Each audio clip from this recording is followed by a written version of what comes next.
Assalamualaikum warahmatullahi wabarakatuh. Bertemu kembali dengan Bu Iklimah Astuti dari SDN Unggulan.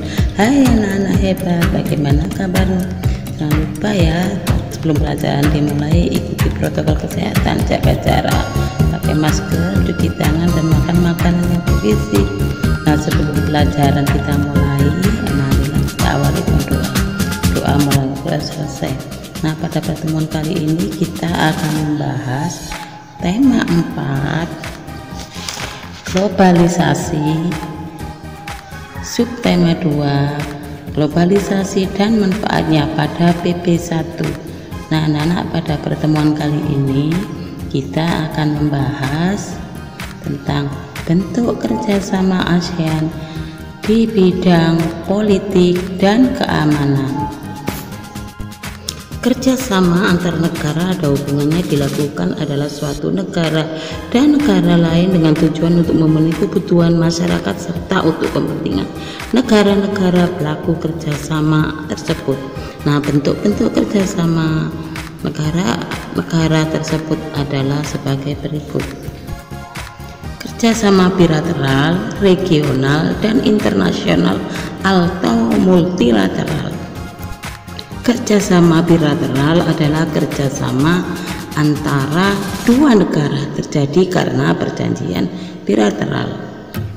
Ini contohnya: pemerintah Singapura dan pemerintah Indonesia menyepakati kerjasama tentang penanganan COVID-19 yang ini pembukaan hubungan diplomatik antara Indonesia dengan Moldova. Indonesia dan Tiongkok, dua negara dengan sejarah panjang hubungan bilateral. Kerjasama paling baru adalah peran serta Indonesia dalam forum jalur sutra baru lintas negara yang digagas oleh Tiongkok.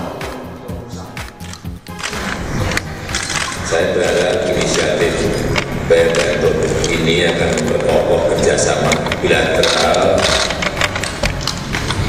antara kedua negara kita, terutama di bidang ekonomi. Yang kedua, kerjasama regional merupakan kerjasama beberapa negara dalam suatu kawasan. Kerjasama regional Menteri Luar Negeri ASEAN dengan Menteri Luar Negeri Rusia Sergei Viktorovich Lavrov di Bangkok, Thailand, Rabu sore. Indonesia ditunjuk menjadi koordinator pembahasan dalam pertemuan ASEAN dan Rusia tersebut, menjelaskan hubungan kemitraan ASEAN dan Rusia sudah sampai ke tahap yang disebut sebagai strategy partnership.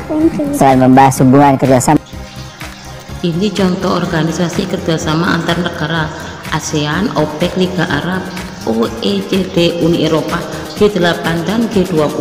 Ketiga adalah kerjasama internasional atau multilateral, merupakan kerjasama antara negara-negara di seluruh dunia. Yang ini contohnya. Yang biasa disingkat PBB. Kalian mungkin sudah sering dengar ya mengenai PBB. PBB adalah organisasi internasional terbesar dengan 193 negara anggota. Tugas utama PBB adalah menjaga perdamaian dan keamanan dunia. Indonesia bergabung dengan PBB sebagai anggota ke-60 pada 28 September 1950. Manfaat kerjasama antar negara. Adapun kerjasamanya dilakukan oleh tiap negara dapat meliputi berbagai bidang, antara lain bidang ideologi, politik, ekonomi, sosial, budaya, dan HANUKAM, dan setiap kerjasama dilakukan tersebut pasti berdasarkan atas manfaat. 1. Manfaatnya saling menghargai dan menghormati ideologi masing-masing. 2. Saling menguntungkan kedua belah pihak dan kesejahteraan ekonomi. Yang ketiga adalah meningkatkan penerapan iptek serta menanggulangan hal-hal yang dapat merusak kebudayaan. Yang nomor 4, meningkatkan kemampuan pertahanan dan mewujudkan ketertiban dan perdamaian dunia. Serta yang keenam, meningkatkan atau menciptakan suasana pergaulan yang selaras, serasi, dan seimbang. Berdirinya ASEAN ditandai dengan Deklarasi Bangkok atau Piagam ASEAN oleh 5 pendiri ASEAN. Deklarasi Bangkok adalah piagam yang berisi prinsip-prinsip dan tujuan ASEAN Isi deklarasi Bangkok yakni mempercepat pertumbuhan ekonomi, kemajuan sosial, perkembangan budaya di kawasan melalui bersama semangat kesetaraan kemitraan dalam rangka memperkuat landasan bagi komunitas Asia Tenggara dan kesejahteraan dan kedamaian. Yang kedua, untuk mempromosikan perdamaian dan stabilitas regional melalui kewajiban menghormati supremasi hukum dan hubungan antar negara-negara dan kepatuhan pada prinsip-prinsip piagam PBB. Ketiga adalah untuk mempromosikan kolaborasi aktif dan bantuan timbal balik dalam hal-hal menjadi kepentingan bersama di bidang ekonomi, sosial, budaya, serta teknis ilmiah dan administrasi. Yang keempat, memberikan bantuan salah satu lainnya dalam bentuk pelatihan, fasilitas penelitian di bidang pendidikan profesional serta teknis dan administrasi, kolaborasi dengan lebih efektif untuk memanfaatkan pertanian industri lebih besar, memperluas perdagangan, termasuk studi dan masalah perdagangan komunitas internasional, peningkatan fasilitas transportasi dan komunikasi, dan peningkatan standar hidup masyarakat. Yang keenam, mempromosikan studi Asia Tenggara. Yang ketujuh, memelihara kerjasama yang erat menguntungkan dengan organisasi. Ini adalah prinsip utama ASEAN, yaitu 1. Menghormati kemerdekaan, kedaulatan, kesamaan, integritas wilayah nasional dan identitas nasional setiap negara. 2. Hak untuk setiap negara untuk memimpin kehadiran nasional, bebas daripada campur tangan atau supersif dari koreksi negara lain atau pihak luar. 3. Tidak mencampuri urusan dalam negeri sesama negara anggota. Yang keempat, menyelesaikan perbedaan atau perdebatan dengan damai. Yang kelima, menolak penggunaan kekuatan yang mematikan. 6. Kerjasama efektif antar anggota. Tujuan ASEAN adalah untuk mensejahterakan negara-negara anggota baik di bidang politik, keamanan, ekonomi, sosial, budaya, dan bidang-bidang lainnya. Awalnya kerjasama ASEAN adalah di bidang ekonomi, akan tetapi karena tuntutan perkembangan situasi kawasan akhirnya juga melibatkan kerjasama dalam bidang politik dan keamanan. Kerjasama dalam bidang politik dan keamanan ASEAN dimulai sejak pertemuan para menteri di luar negeri negara-negara ASEAN di Kuala Lumpur pada tanggal 27 November 1971. Ketika itu perang Vietnam sedang berkecamuk sengit. Dalam pertemuan itu di Kuala Lumpur ditandatanganilah deklarasi Kuala Lumpur. Deklarasi Kuala Lumpur tersebut sepakat untuk menjadikan ASEAN sebagai kawasan yang damai, bebas dan netral, dan biasa dikenal dengan ZOFAN. Kerjasama Asia politik keamanan ASEAN telah ditegaskan lagi dalam KTT pertama di Bali, yaitu pada tanggal 23 dan 25 Februari 1976. Dalam KTT tersebut menghasilkan deklarasi ASEAN of Code yang salah satunya isinya adalah penegasan tentang ketertarikan para anggota ASEAN untuk membina kedamaian di samping kemajuan dan kesejahteraan. Ada 3 karakteristik utama dalam masyarakat politik keamanan ASEAN, yaitu masyarakat yang mengacu pada peraturan dengan kesamaan nilai dan norma. Yang 2, kawasan yang kohesif, damai dan berdaya tinggi, dan tanggung jawab bersama untuk menciptakan keamanan komprehensif. Yang ketiga, kawasan yang dinamis dan berpandangan keluar. Ini contoh kerjasama ASEAN di bidang politik. Yang pertama, ADMM, Advanced Ministers Meeting.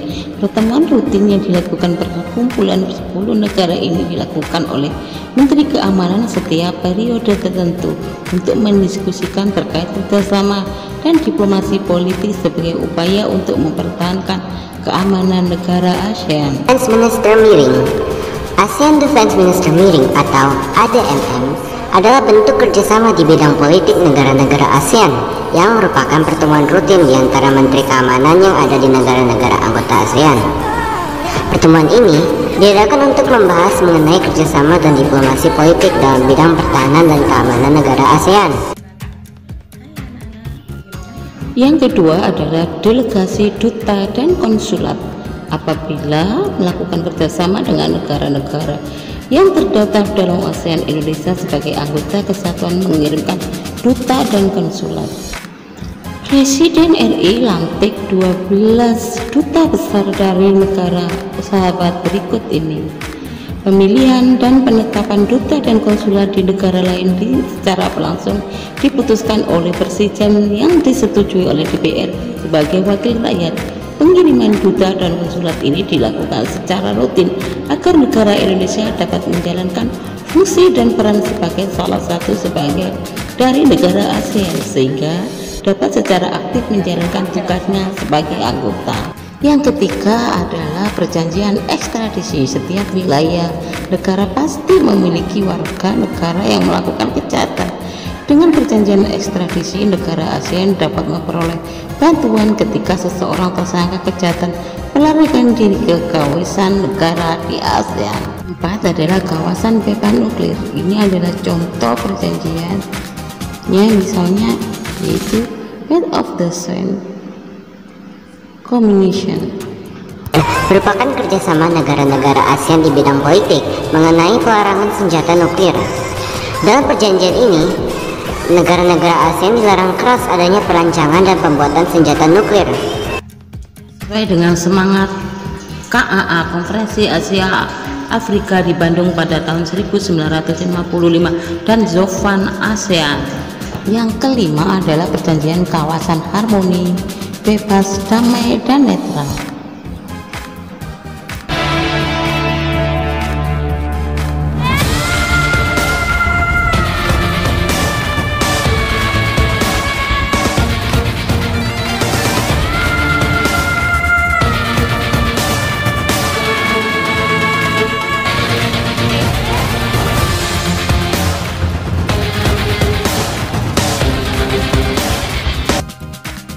Bidang kerjasama dalam bidang hukum, yaitu mencegah dan pemberantasan korupsi. 2. Perlindungan HAM. Yang ketiga, pengaturan hukum untuk memerangi narkoba.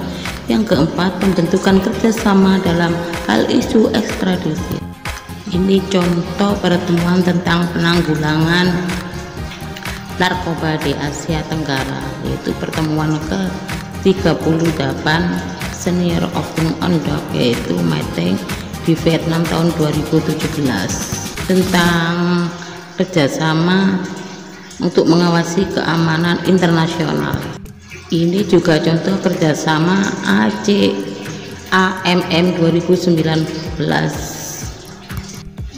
Ini contoh kerjasama ASEAN dalam bidang politik dan keamanan dalam pertemuan ASEAN Division Senior Official Meeting ADSOM tahun 2020 secara daring melalui video conference pada tanggal 15 Mei 2020 di kantor Kementerian Pertahanan. Nah, sebelum pelajaran kita akhiri tentang kerjasama politik negara-negara ASEAN, mari kita salam anak SD. Cerdas, berkarakter, yeay. Ibu akhiri, wassalamualaikum warahmatullahi wabarakatuh. Semangat anak-anak.